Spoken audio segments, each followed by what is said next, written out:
नमस्कार, मैं हूं कोमल सिंह और आप देख रहे हैं पार्थ इंडिया न्यूज। आइए नजर डालते हैं इस वक्त की खास खबर पर।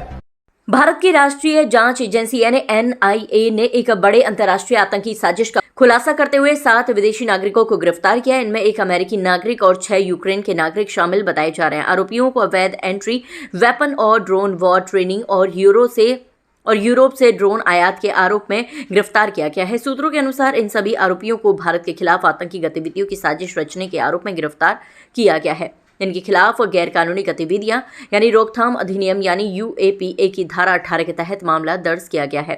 अमेरिकी नागरिक को इमिग्रेशन ब्यूरो ने कोलकाता हवाई अड्डे पर हिरासत में लिया है। वहीं लखनऊ और दिल्ली के हवाई अड्डों से तीन यूक्रेनी नागरिकों को हिरासत में लिया गया है। संदिग्धों को दिल्ली लाकर शनिवार को ड्यूटी मजिस्ट्रेट के सामने पेश किया गया, जहां से उन्हें 3 दिन की हिरासत में भेज दिया गया। इसके बाद सोमवार को उनकी रिमांड 11 दिन बढ़ाकर 27 मार्च कर दी गई है।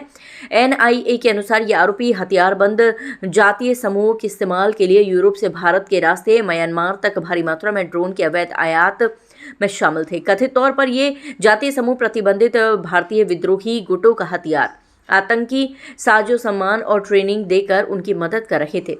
सूत्रों के मुताबिक ये पूरा मामला बेहद गंभीर है और इनमें अंतर्राष्ट्रीय कनेक्शन सामने आ रहे हैं। बताया जा रहा है कि ये सभी आरोपी पहले मिजोरम पहुंचे थे और बाद में वहां से म्यांमार चले गए। मिजोरम की करीब 500 किलोमीटर लंबी सीमा म्यांमार के चिन और रखाइन राज्य से लगती है, जो इस पूरे नेटवर्क को समझने में अहम कड़ी मानी जा रही है।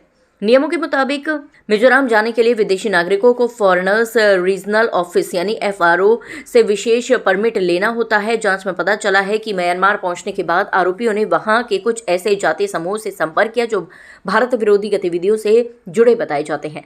बताया जाता है कि ये समूह भारत में प्रतिबंधित उग्रवादी संगठनों से भी जुड़े हुए हैं। इतना ही नहीं, आरोप है कि इन विदेशी नागरिकों ने इन समूहों को ट्रेनिंग भी दी, जिससे सुरक्षा एजेंसियों की चिंता और बढ़ गई है। जांच में ये भी सामने आया है कि आरोपी यूरोप से भारत के रास्ते बड़ी संख्या में ड्रोन की खेप लेकर आए थे।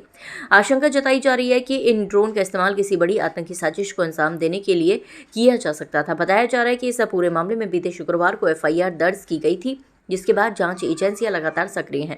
इसी बीच राष्ट्रीय जांच एजेंसी ने कोर्ट में इन 7 आरोपियों को पेश कर रिमांड पर लिया है। सूत्रों के अनुसार NIA ने कोर्ट को बताया कि आरोपियों से पूछताछ के जरिए पूरे षड्यंत्र का खुलासा करना बेहद जरूरी है, जिसमें उनके अन्य साथियों और नेटवर्क की पहचान की जा सके। एजेंसी ने यह भी कहा है कि आरोपियों द्वारा इस्तेमाल किए गए रूट का पता लगाना, मोबाइल डेटा की गहन जांच कर फंडिंग के स्रोत को समझना और सोशल मीडिया अकाउंट्स के तकनीकी विश्लेषण के जरिए फरार सहयोगियों को पकड़ना जांच का अहम हिस्सा है।